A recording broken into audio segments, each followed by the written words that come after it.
a cricket fan from childhood, so I'm just delighted to have Mohinder Amarnath with me and Rajender, whom I got to know on the plane coming over to Thiruvananthapuram. I have to say that I actually first discovered, as it were, Mohinder Amarnath when the whole nation did, when he made his debut in 1969 against the Australians and surprised many people by clean bowling Keith Stackpole in the final test match, and then took a second wicket the same evening, which completely rocked the Australians and astonished his own team. But subsequently, Mohinder was dropped for reasons no one has fully been able to understand. And this included a period when we had a number of rather indifferent people bowling for India. But Mohinder was always more than a bowler. He was a batsman. In fact, I think he was slightly miffed to be batting at number 8 on his test debut. And he went on to become a much better known batsman for India.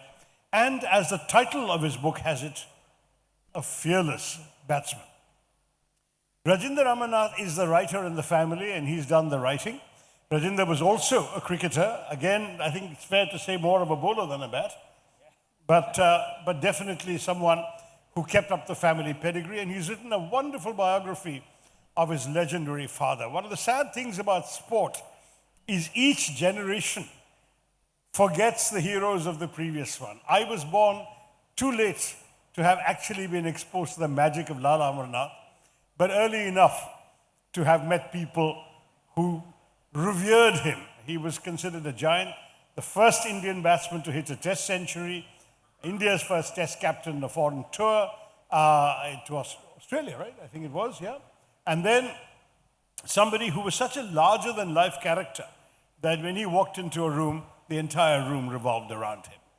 Mohinder Amarnath's very different. He's quiet, soft-spoken, man of few words. But it turns out he wasn't always like that. Tell us about your mischievous childhood, because it certainly turns out that you were quite a brat as a kid. How did you become this very modest, reserved, quiet-spoken, soft-spoken Mohinder?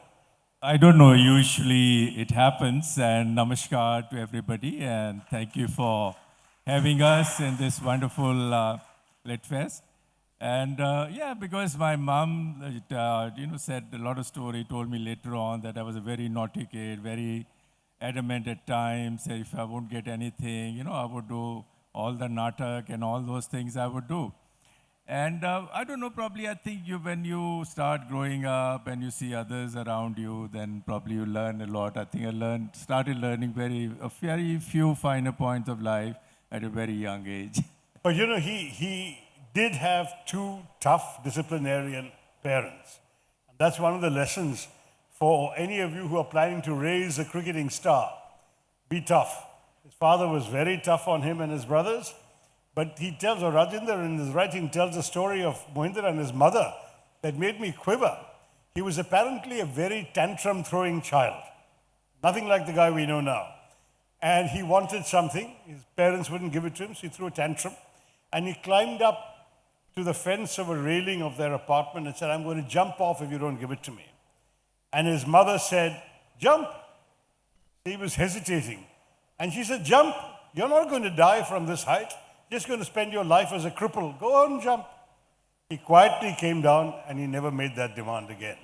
But can you imagine the courage of that mother? What happened to the stupid boy had jumped? Terrifying thought. But tough parents make tough children. And I think that's what ended up giving us the Mohinder Amarnath we know. Actually, the third brother is missing today. He was also somebody I consider a great hero, Surinder Amarnath. Most famously, and Rajender tells a story, he and Mohinder were both picked for the Indian Schoolboys Tour of England in 1967. And Surinder, very famously, that tour we were completely undefeated. They were in England when the Indian senior team was getting hammered in every match in England. But the junior team, the Schoolboys team, won every match or drew the ones they didn't win. And there was one match when Surinder Amarnath was batting. They needed 11 runs in 2 balls, and the match was over. He hit 2 sixes and won the match. That was Surinder Amarnath.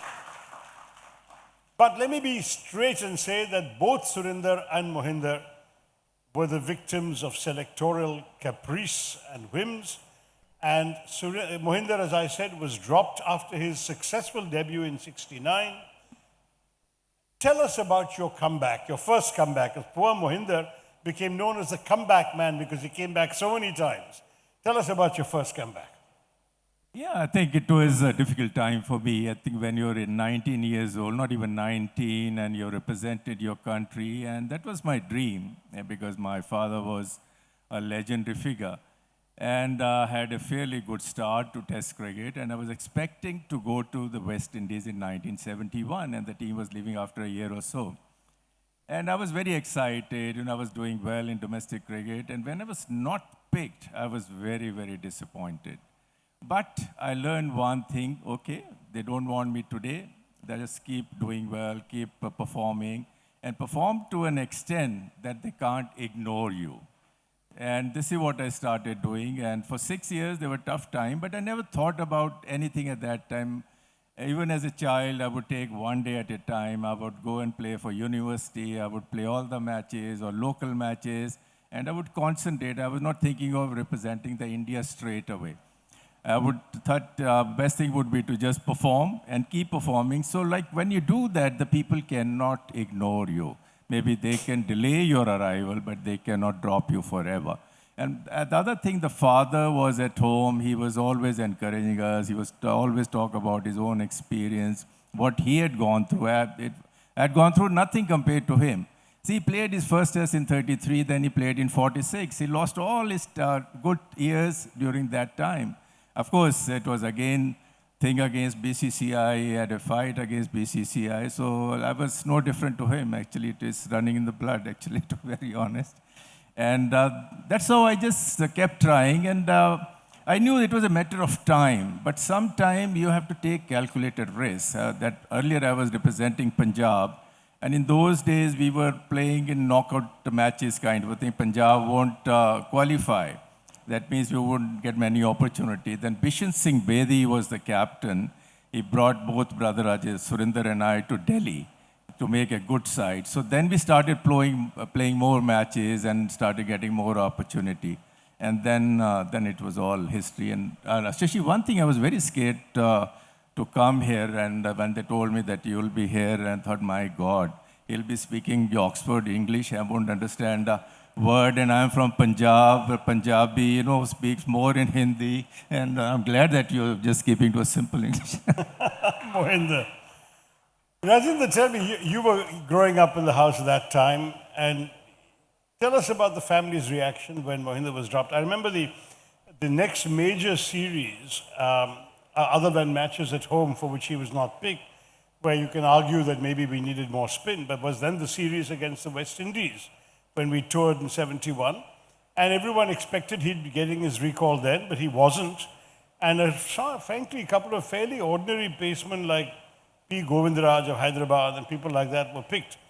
Now, you guys must have been all anticipating at home that Mohinder would make it. How was the family's reaction at that time? And when you talked to Mohinder about it as you were writing the book, any recollections of the experience? Good afternoon, everybody. I remember when I call him Jimmy, that's his pet name.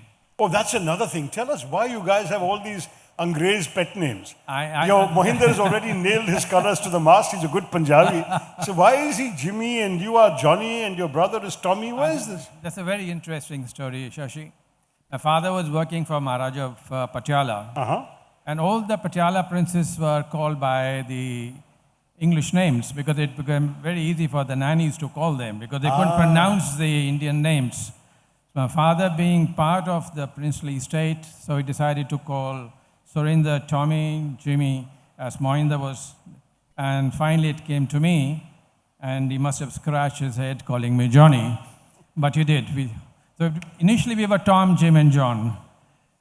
And then coming back to your question, Shashi, that what was the reaction when Jimmy was not picked for the West Indies tour? My father had gone through a very turbulent career himself. He was sent to India in 1936. When he was at his prime, he was a leading scorer as a batsman, a leading wicket taker as a bowler. But the gentleman who was leading the Indian team was also a Maharaja, Maharaj Kumara Vijayanagaram. So he couldn't get along well with him because the team was split into two groups. Either you had to be with the Maharaja or you had to be against Maharaja. So poor guy was in between because there's another story. Lord Wellington, who was a viceroy, did not get along with Maharaja of Patiala. So he couldn't touch Maharaja of Patiala, and my father was working for Maharaja of Patiala, so he was made the scapegoat. And he was sent back, but he was exonerated of all the charges put up against him. But by the time the war started, and war continued till 1945, so from 1933 to 1945, he lost 12 years of his prime cricket. But he kept himself so fit, and he said, I kept aside whatever disappointment I had, especially missing the 36 series. He said, I kept working hard, and I knew one day I will play for India, and he did play for India again in 1946 before India gained its independence. And coming to Jimmy's disappointment. Then went on to be captain of India too. Yeah, then he became captain of India in 47 and went to Australia where Don Bradman was a big name. Then West Indies came.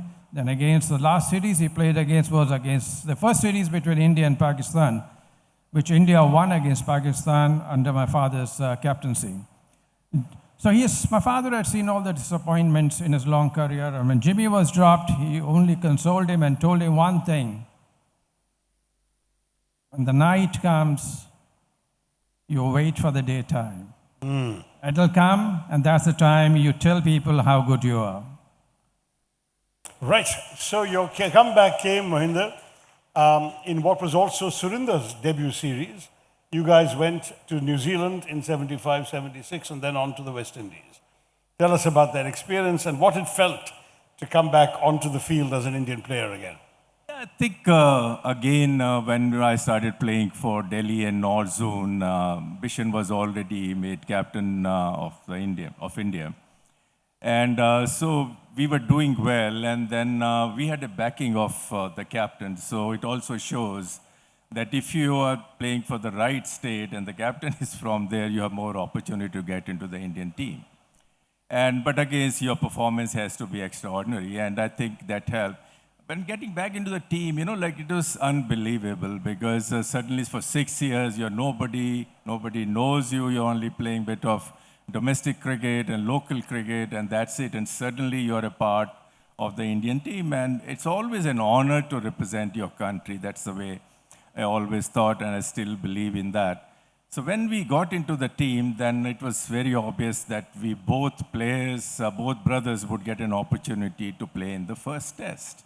So that was the confidence we had in the captain, and he had the same confidence in us because he was watching us from very close quarters. And so it was, dreams come true again that now we are on this twin tours, only 16 or 17 guys are going to be there. Even if you fail in one or two games, you're not going to be out of the side. So that helped, that relaxed me a lot. And again, it's not that I had not to do well. I had to do well in the tour matches and all those things. So it was a really great pleasure to be part of the Indian team. Mohinder, if I remember right, I do remember right. Cricket is one thing, my memory is fairly reliable. We had two humiliating series before that, where Mohinder was not on the side, one of which was the disgraceful tour of 74 of England, when we lost everything and we had that notorious 42 all out at Lords and so on. And there were two concerns. Number one, our fast bowling was hopeless. And number two, our batting lacked courage. And in picking Mohinder and Surinder, that was a way of tackling both the lack of courage and the lack of quality. So then comes 75, 76. And I'm going to fast forward a little bit because of how much ground we have to cover. Mohinder made a good return to the test team, became a regular. And Rajender is going to tell us in a minute how you saw that entire series and what you would pick as Mohinder's highlights of performance that guaranteed him a slot on the West Indies leg of the tour. Well, you've already spoken, Shashi, about the first tour to New Zealand, and then they went over to West Indies. India was facing for the first time real quick bowlers on the home soil, and they knew they wanted to take a revenge because they lost the series in 1971 to India. And also, they had come back from West Indies, from Australia, beg your pardon, where they had to face a total drumming. They lost the series 4-1 against Thompson and Lilly. So the captain's position was at stake, and he had to win the series. But the test match I'm going to be talking about is the Barbados test match, which is called the bloodbath of the Indian batsmen. 4 batsmen were sent to the hospital with broken noses, broken ear, broken knuckles, and Mohinder's inning of 64 out of 90 was a highlight of that innings where Bishan had to declare because they didn't have any batsmen to face those fast bowlers. So I think that is where which brought Mohinder back into the Indian team and settled him there. And as much as a batsman, as a utility bowler. And then, of course, he played a stellar role in the remarkable victory on that series when, in Port of Spain, we were set what was considered an impossible target of over 400 runs to win a test match. When Gary Sobers declared, he was very confident that West Indies would win, bowl out India in the 4th innings. And Mohinder too, he was not the only one. 4 batsmen did outstandingly well, Gavaskar, Vishwanath, Mohinder and Bhujesh Patel. And even Gaikwad, I think, in his own way, made some runs. And we pulled off that match. Tell us about that, Mohinder, when you went into bat.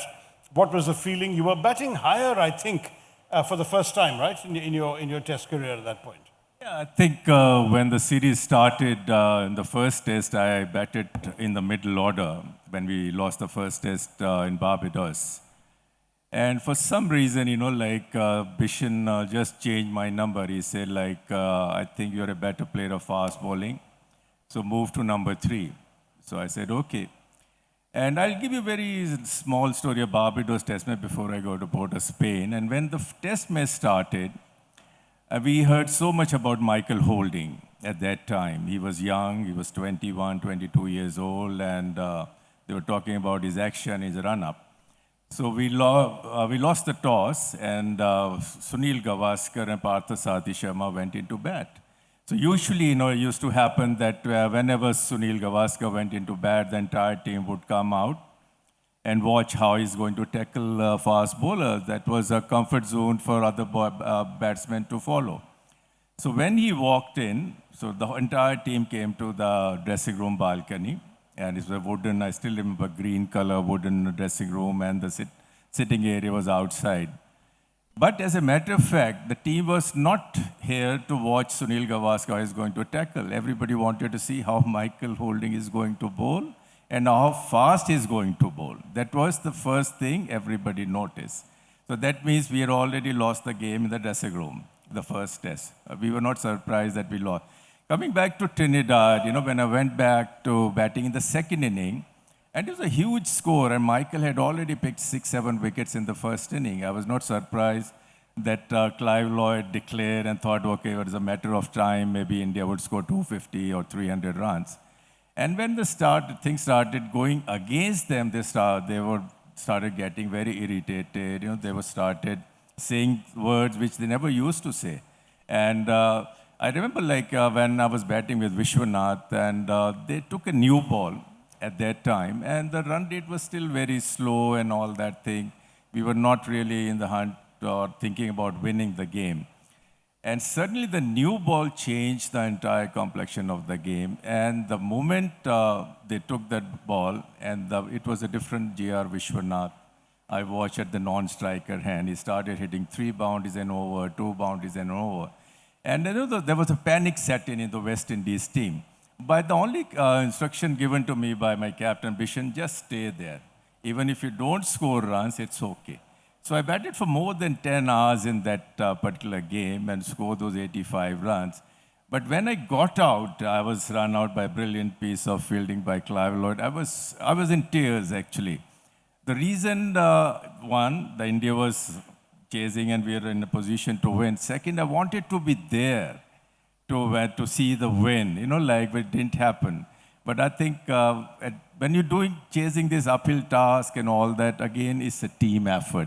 And when you keep trying, things, I think, comes your way, and then we won the test match. But that 85 established Mohinder as a the fearless batsman we got to know, along with the Barbados innings where he stood up to the paceman. One curious thing at that time, why weren't you guys into helmets? Some English players were already wearing helmets in those days, but you didn't. We were Desi players, Bahadur log, you know. We never thought of protecting ourselves. I think we lived like that. And there were no protective gears were available in those days, so we never bothered. And the other thing also I thought was good. I think if any player who's aggressive in his approach and could play certain shots and all that, then you don't have to wear all those heavy things on your body because you're adding weight to your body and maybe your footwork a little bit slower. And then when you attack the opponents, I think it's as you meet fire with fire, and it works very well. And with the moment you start defending, that means you're taking the eyes away from the ball, and it doesn't work.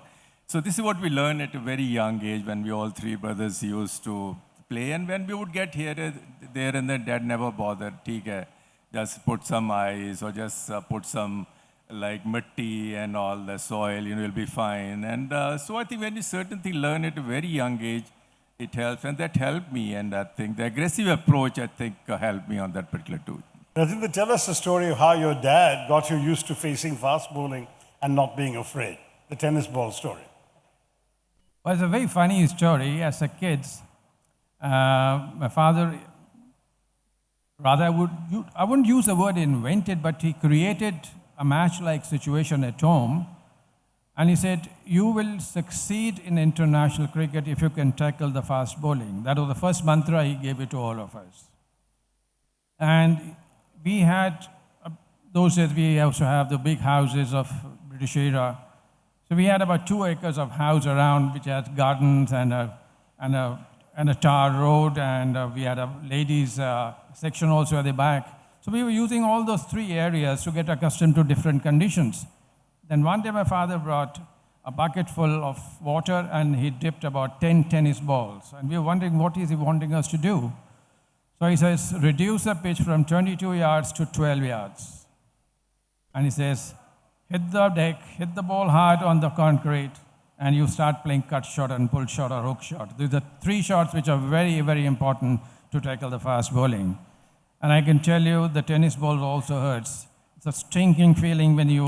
Those are wet tennis balls. It's a wet tennis ball, and it comes at much faster pace. And initially, we were hit a number of places, including our chin, nose, and knuckles. But he told us not to rub. And he used to always keep smiling and keep watching us.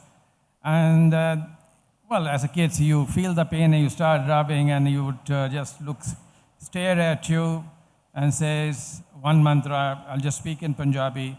Shera de putra rab nahi karte. That means the lion's cup, do not fear. So don't rub it. Don't show your pain to the bowler. And that is where all of us learn the art of facing the fast bowling. And the courage comes there from that episode.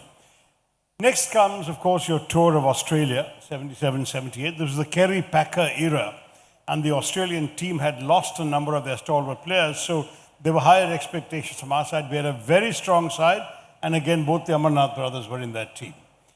What are your recollections of that tour, Mohinder? Yeah, 77, I had done well in the previous tours overseas, and I was looking forward to Australia. I had been there with the schoolboys team earlier in 68, 69, but here it was a total different ball game. And we knew what to expect in Australia. We knew there were harder, faster tracks, and you have to just be an aggressive player. And I think my father was a great help because he toured Australia in 47. He knew the nature of the wicket. He could predict things sitting thousands of miles away. And he gave me a lot of tips how to go about it and all that. So usually, see what happens, the quicker the wicket plays, you normally see a better place going back and playing more of the back foot. But he said the different thing the other way around. He said the quicker ball comes to you, go and meet the ball. Don't allow the ball to pick up that bounce more. So I was ready for all small tips. And so again, I was asked to bat at number 3. The reason for that, because Surinder was a part of the team. He injured his finger before the first test. Otherwise, I would have batted number 8. And then... Surinder, by the way, had scored a century on debut at number 3 against New Zealand. Yes, he did actually, and so he was a brilliant player. I think he lost out on many things in life as far as cricket is concerned. He had a raw deal, he had injuries at the wrong time, and all that. So I knew in Australia I had to be aggressive. There were no way I would have been able to score runs over there, and that kept me going. And whenever the opportunity came, they said Thompson was the quickest bowler, one of the fastest in the world. And when you see five guys, like five slips, one gully, 5, 6 fielder, close-in fielder, and the keeper is standing about 40 meters away from the wicket and all that, like what he's going to do. So like you have to mentally prepare yourself and you have to plan your inning well in advance, sitting in the dressing room or before you go and take a guard. Because you have to read the mind. It's like a game of chess. It's not that you just go and play. You know what he's going to do, what field he has set in, what he's going to bowl, and what shots you can play. So that's how you start, I think, have an upper hand. Okay. And then comes history, because the first series against Pakistan in 17 years took place when Bishan Singh Bedi led the Indian team to Pakistan in 1978. And you, and again, I think your brother too, were part of that series. That must have been an extraordinary experience. And for your father, in some ways, you were going home. Yes, absolutely. He was a typical Lahore wala, Punjabi, aggressive guy. And for him, Lahore was his home, and he was very proud that both sons are part of the team. And he was very close to General Zia in those days. And the moment we reached, I think it was Zia who invited him first, then the Indian team on that tour. Yeah, it was a great experience for us. And I remember like one of the function he was invited to a function where all the old timers like Fazal Mahmood, Imtiaz Ahmed, and Saeed Ahmed and all that, they were there. And Kardar was still there. Yeah, Kardar was there, and then Fazal Mahmood was there. Fazal was very close to Dad. And so I just met Fazal. He said, no, in Punjabi we usually touch elderly's feet, like that's a tradition with all of us. So we touched his feet, he blessed us and all that, to do well. Then he did mention in his autobiography, he said, never expected Amarnath's sons to touch his feet. But why Dad asked? Because Dad respected him so much. He was such a great player. He thought his blessings would definitely help. And it was a tough tour for us. It was not easy. It was before the two wars had happened. The people were very aggressive, and especially on the ground and all that. Otherwise, hospitality was fantastic. The most interesting thing about Fateh Singh Raoji Gaikwad from Baroda was the manager. So he invited us home in Bombay and before we depart for Karachi. And he said, okay, guys, let's have an evening together. We are leaving tomorrow for Pakistan. Okay, we had a good time. Then we were leaving. He said, no, wait. See, here are 2 liters red label whiskeys bottles, and 2 each everyone has to carry to Pakistan because you won't get the hard liquor over there. So we all packed in our suitcases, 4 liter each, 17, 15 plus 16 players, 64 liters whiskey. Not that everyone was drinking, but when we reached there, my God, it was a different scene. I think the hard liquor was flowing all over. We didn't have to open those bottles in Pakistan. So it was a tough tour, but enjoyable as well. On the other hand, you had not only 11 players against you on the ground, you had 2 umpires also, and that could have been quite a challenge. And wasn't there also a match in which you guys were bounced at, including you were even hit by the Pakistani paceman on that tour? Yes, it was at Lahore, and Imran was bowling fast and all this. I ducked into a short ball and hit the back of my head. They had to take me to hospital and all that.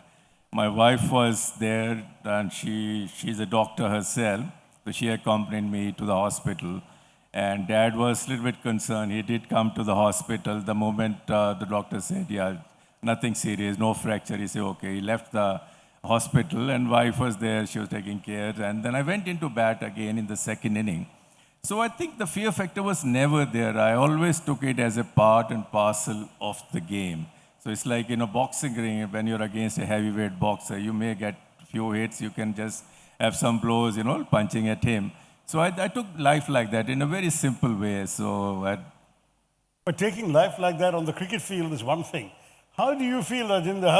How did you see the surprising decision to leave Mohinder out of the side thereafter for 78, 79, 80, 81, right up to 82? What was the reason, as you could figure it out? Well, Mohinder didn't diverge much while I was writing the book, especially the names. You'll find not many names been put in there. The reason is best known to him. But stories are fantastic. If you read the book, you'll realize the kind of situation he used to be in, doing well in series and couple of failures would just get him out of the side. And the reason my father used to always tell him, it is not you, it is your father's name you're carrying.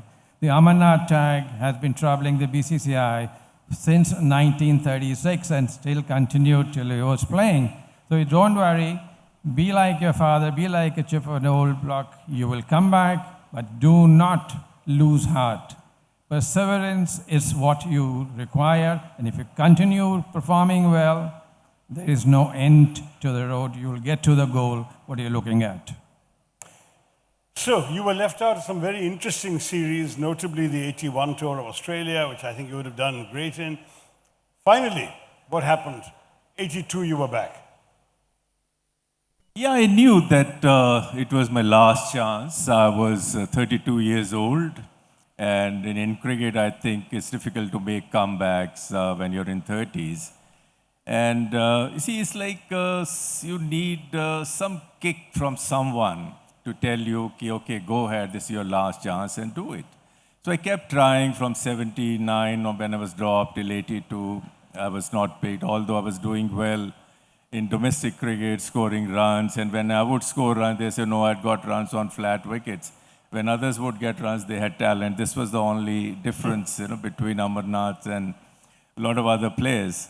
And I remember, I knew it was my last chance. Even some players, I knew they would come and visit me. They were playing in league over there, and they would also say, no, you have no chance. They were my best friends, Instead of encouraging me, they would rather more depress me more.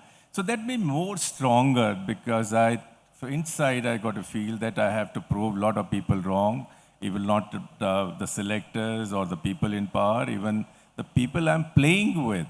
They don't even have faith in my abilities, but I had faith in my abilities. So one day I was sitting, I'm watching the movie, and suddenly I watched this movie, Rocky. And Eye of the Tiger, that song came. I stood up, my God, I just needed some encouragement from somewhere. And when I watched the whole song, the way he started training against all odds, and I started doing all that thing, I knew it was my last chance.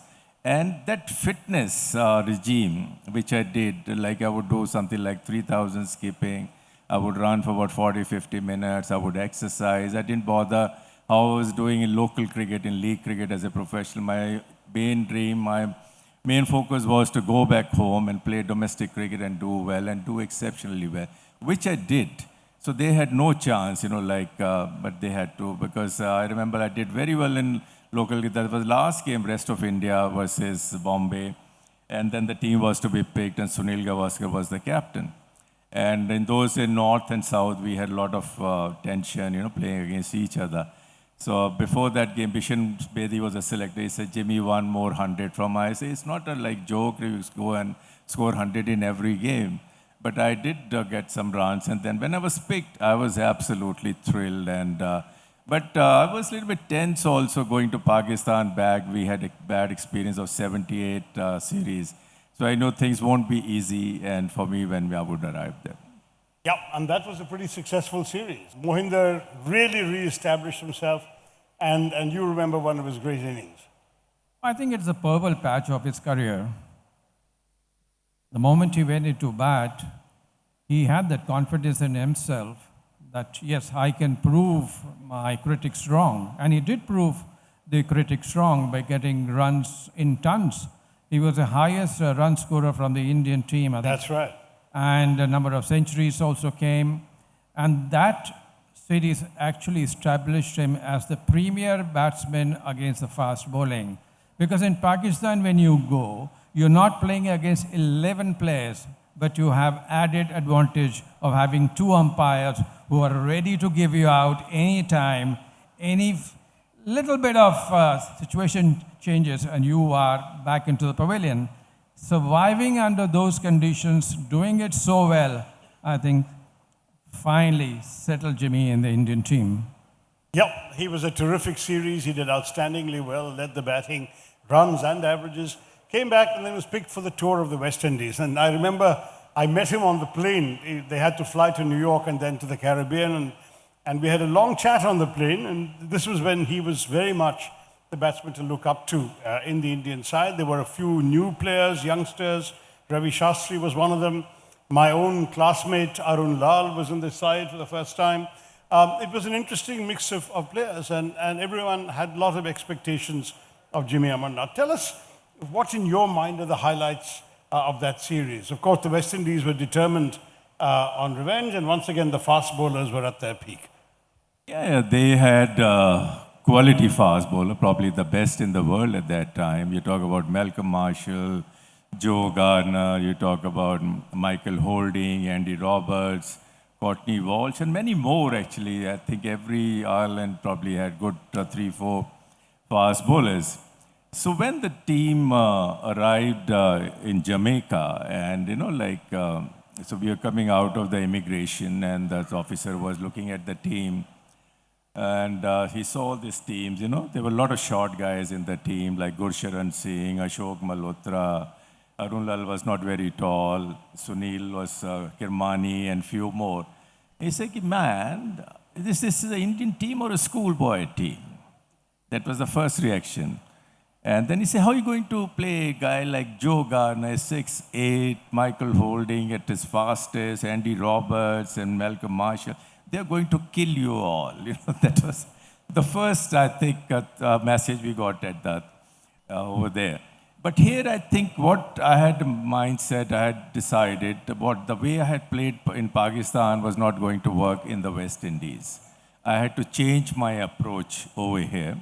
There we were playing more against reverse swings and all that. There was I think Imran was exceptionally the best out of the whole Pakistani attack, and he would fit into any World 11 at that time.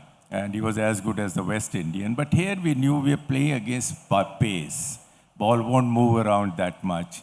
That means I had to pre-plan my innings before the tour started. And that had to be one up to them. So again, the field placements and all the length they were going to bowl. So I said, if this has happened, this is what I'm going to do. And it worked because then when you attack the fast bowlers, they have no other option. Either they will go in the defensive mode or they'll try to do something different. And try to observe each and every fast bowler, what he would do and how he's going to bowl to a particular batsman. Great.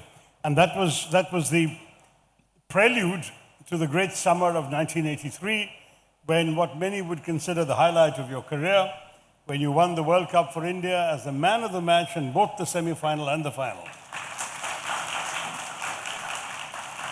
In some ways, we've all heard so much about this, read so much about this, seen so much of it. It almost feels superfluous to ask, because I want to get onto other territory. But in one unusual angle of it all, have you seen the movie in 1983, and how accurate did you feel it was? I'll give you my frank opinion. I thought, when we met director Kabir Khan, and he told us, it will be a movie about the 1983 Indian team. I said, fine. And when that movie was released, I thought it was more of a biopic on Kapil than on the Indian team. That's true. And it didn't work. As far as I'm concerned, it could have been a better movie. It's a nice movie, to watch and enjoy. And then, of course, when the commercial angle comes into that aspect, I think they start playing around with the facts. And whenever you talk about 83, if you see the social media and all that, they talk about Kapil Dev 175. It was a brilliant inning. That helped the team to do well in the remaining games, and the Kapil Dev's catch. Have you ever heard anybody talking about Roger Binney's wickets or Madan Lal's spell? Or they talk about little bit, one word about Mohinder Amarnath. No, nobody. Even in the movie, I was more of like a silent actor over there as a character. They didn't show much of Mohinder Amarnath in 1983 movie. So if you talk about 1983 movie, a lot of people, a lot of players performed, and that's how we won the World Cup. Absolutely right, and his stellar performance in the way he managed to win those two matches, the semi-final, the final, through his bowling and batting, and of course taking the last wicket that clinched the trophy for us. But you all know about that, so I'm going to move on. Then he came back, and bad news followed. A kind of tough revenge by the West Indies back in India, and then you got dropped yet again. But one more comeback, what is it? Comeback number 3 happened when the English were touring India. Yes, West Indies, like at home, probably. It can happen in cricket. One day you're up there, next moment you can be down, and it doesn't mean that make you a bad player. And so I didn't do well in the first test, and I think when you play a team like West Indies, I think you need a good start, which I didn't get. Actually, I scored 1 run in 6 innings or something like that. Okay, fine, my performance was poor, I was dropped, I was fine, I accepted that actually, so it was fine. But I knew that I was doing something wrong somewhere, maybe in my technique or something was happening and all that. So later on, I readjust myself in my stance and started working on my technique once again. So I think once you're in and out, then you learn a lot. And we have seen it all. You've seen the high, you've seen the low. And that makes you a stronger person. And so I forgot about those innings. I wouldn't talk about it. And people would joke around, yes, we have changed the international code for India is 5-0 and 1 now rather than double plus double 4 and all. But you take it in a stride. And so comeback for nothing different for me, nothing new for me actually. So like whenever I would make a comeback, I would be prepared. And I knew I would only get one chance. And I would try to grab it with both hands. And you did. And that's where I'm going to turn to Rajender for a very quick summary, because we are running out of time, of that next phase of his career when he did well against England, when they toured here in 84-85. I saw some of those matches. Azharuddin's debut series as well. Shastri getting his first Test 100. A lot of things happening in that series. Then Australia after that. England again in 86 when we won the series for the first time, 2-0. And then the famous tied test in which Mohinder played a stellar role. And finally the Pakistan tour of India in 87. That's a lot of ground to cover in 2 minutes. I'm going to give you 2 minutes to give us, in your view, the big highlights for all these series that reflect Mohinder at his pomp towards the end of his career. Well, that was the period I think Mohinder was part and parcel of the team. He knew he's going to be there for a long time. Talking about the tie test matches, one I would like to highlight because that was to happen second time in the history of the international cricket. It had happened in 1960 between the Australians and the West Indies team. And then same thing happened at Chennai when India was playing against Australia, and it turned out to be the tie test match. It was a pendulum going both ways, sometime in favor of India, sometime in favor of Australians, but in the end, I think it is one test match which every cricketer playing in that test match still remembers it so vividly, and happily that although we didn't win the match, but we never lost that match also. That's right. And then following that series, I think Mohinder was doing pretty well in all the matches, and that kept him going on till the bunch of jokers came in. And he was dropped again after the Dhaka. That was, I think, the Asia Cup. He was man of the match against Pakistan, and the first test match was to be played against New Zealand. And he was training in Mumbai, and suddenly he gets a journalist to him, and he says, Mohinder, you're not part of the team. He said, don't talk about it. I've just been a man of the match in the previous match, and you're saying I'm not part of the team. And that was true. He was dropped again. Mohinder has been dropped 12 times in his career, and 12 times he's made a comeback. No wonder he's fearless. So for the details, you'll have to read the book. Mohinder, you remember that final dropping led you to make that famous comment that the selectors are a bunch of jokers. And I must say, many of us agreed with you at the time, many of us were shocked. But the question that comes back to me all along, well, there are two questions, as I said. One is, how do you explain? I know that Rajender has already said it was the Amarnath surname, but it's got to be more than that, because despite the Amarnath surname, you played and did well, and you were a hero to many people in India. What was it that made you more vulnerable than others in the context? And you don't have to name names if you don't want to, because in the book you haven't named names. But I'm just curious, what are the factors that lead to some of these bizarre electoral decisions in our country? No, I think a lot of reasons probably. I think in those days, like the 5-member selection committee, probably 3 would be staying in Bombay and working or watching local cricket. So they would only watch and think about Bombay cricket than anybody else. In my case, sometimes the age would be issue, sometimes my 2 bad innings would be an issue. And, for some reason, that if I had to drop somebody, it has to be Amarnath, nobody else. It's like I didn't have talent, whereas players from Bombay or from other states, they're more talented. It was all rubbish, to be very honest. And I didn't agree. I never used to go and say good morning to them and to please them. Amarnath, don't do that. They meet people and greet people with respect, but don't go out of the way to please people. Probably that could be one of the reasons that they didn't like it. And the second could be like, they would say, always talk about my age, and they would like to give an opportunity to youngsters.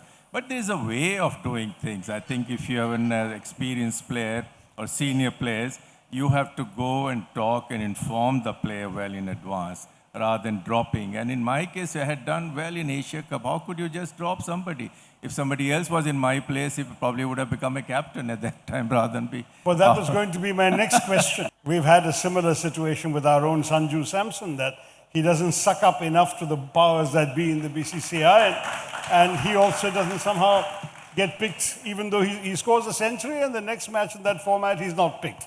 Bizarre stuff. Anyway, but your question, the captaincy, is my last question to you today. You actually became captain of both Delhi in the Ranji Trophy and North Zone in the Duleep Trophy. You led in both formats, the one day, those days there was no T20, but both one day and first class cricket, red ball and white ball. The question is, why do you think that you were never in the frame for captaining India in any format? I mean, you were never even vice captain as far as I remember. No, I was the vice captain of the World Cup team. You were the vice captain. Good, at least once. And I don't know, because probably as far as cricket knowledge, about experience, so I was no less than anybody else. By default, I did become a captain once, and that's it. And then when we were touring Pakistan in '84, and when the captain was injured, was he? Yes, he was injured and all that thing. And the same day, I think the tragedy happened in India when Mrs. Gandhi was shot. And so that was the only time but I think certain time, like when I would be on the field, but not officially, but unofficially, like Sunil was going out, he would just give it to me, say, Jimmy, just look after the team for a while. So probably, I think at times the selectors thought I was not good enough to be part of the team. How would they just hand over the captaincy to me? But if they had, I would definitely looked after youngsters. I would have been a fair guy. And that's so important, because it's often been said that some of India's captains were not very attentive to the younger players, and the debutants didn't get the encouragement in the early years of their career. But that's another conversation. Let me turn to all of you. If you have questions. Yeah, Mohinder, Can you hold the mic a bit closer? Yeah, you've been my cricketing hero all these years. I think I first read about you in a Sports Week magazine during the Caribbean tour. Bev Richards wrote about you in glowing terms, that he found you to be the best batsman against pace at that time.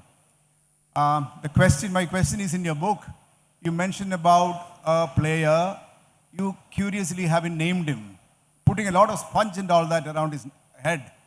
Can you please name him? I told you you've been too diplomatic in the book, both of you guys. No, sure. No worries. The book is out anyways. And, it was Madan Lal. Madan Lal, was the batter, and he did well on that West Indies too. But Michael Holding was bowling so fast. I never seen or experienced fast bowling at that level. See, when the team was in the dressing room, players were not going out to sit and watch the game. They would stand on like a bench and open those old style huge windows and would watch the game in dark, actually, in the dressing room. And Madan, of course, like he was a little bit worried. He wanted some protective gear, and they were not available. So he did go to a policeman first. And he said he saw that, Bobby helmet, what they used to wear in England. So he touched his helmet and he says, nice helmet. The policeman said, yes. And then he said, can I just borrow and try? He said, yeah. Then he did try. Then I think he probably felt ashamed or something. It won't look nice if he would go and wear Bobby helmet and watch over there. So he came back to the dressing room. He had an extra sponge, which he would put in the pad, which was not required. The ball was flying all over. They wouldn't have the pad at that time. So he cut a piece and put a sponge over under his white Panama cap. And when he went into the first ball, hit him there only. And instead of running this, he was so confused, he started running towards square, like mid-wicket area. Of course, he survived somehow for another few deliveries and then got out later on. So sometimes you're worried, you're concerned. When this thought comes, then you're going to struggle, that's for sure. So one question to you. First, after 83, what changed for cricket in India? And second, what should other sports try to follow so even they come to the level of cricket in the country, sir? No, I think 83 was the beginning of big things to happen. And the reason for that, because this was one unexpected win of the Indian team. We won the world. Nobody expected us to go and do such a miracle. And the whole country rejoiced and our whole country enjoyed. And so we started believing in ourselves as Indians. So that was the first biggest change, I would say, that happened to not only sports, as individual, as a nation. And the second thing, the other sports, I think you have to have some stars. You have to go and win something which people are not expecting. For example, is soccer. Tomorrow, if they qualify to the FIFA and all that, and suddenly they come back as a champion, you can imagine what would happen to the game and the popularity and the people and the players for the future. And whatever players are getting today, because it was the beginning, happened in 1983, and now the money is in the country. That's why players are getting rich. I'm very happy for them that they have been comfortable in life and all that. But you have to have stars. You have to do some miracle in different sports to make it as big as cricket. Is there any instance of a father and two children being part of an international test team? Is there any other instance of father and two children, Lala Amarnath, Mohinder Amarnath, Surinder Amarnath, being part of a test team? I don't think so. I think there's incident of father and son, like Mankad, Ashok and Vinu Mankad and Hutton and certain players in West Indies and in West... And brothers are not uncommon. Mark Waugh, Steve Waugh, Three Chappell. Yeah, brothers, yes, yeah, they have played... Two Crows in New Zealand. Yes, yeah.